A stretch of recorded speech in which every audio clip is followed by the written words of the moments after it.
नमस्तेऽस्तु महामाये श्रीपीठे सुरपूजिते शङ्खचक्रगदाहस्ते महालक्ष्मी नमोऽस्तु ते।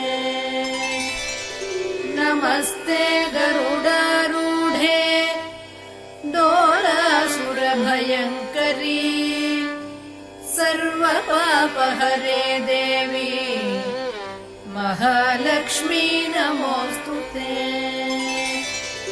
सर्वज्ञे सर्ववरदे सर्वदुष्टभयङ्करी सर्वदुःखहरे देवी महालक्ष्मी नमोऽस्तु ते।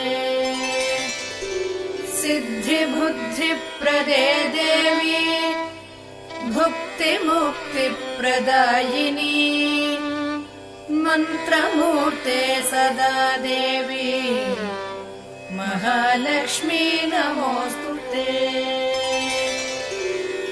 आद्यन्तरहिते देवी आदिशक्ति महेश्वरी योगज्ञे योगसम्भूते महालक्ष्मी नमोऽस्तु ते।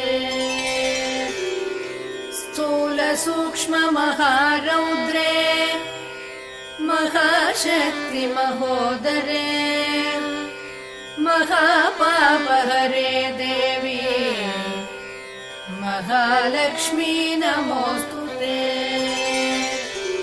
पद्मासनस्थिते देवी परब्रह्मस्वरूपिणी परमेशि जगन्मातः महालक्ष्मी नमोऽस्तु ते।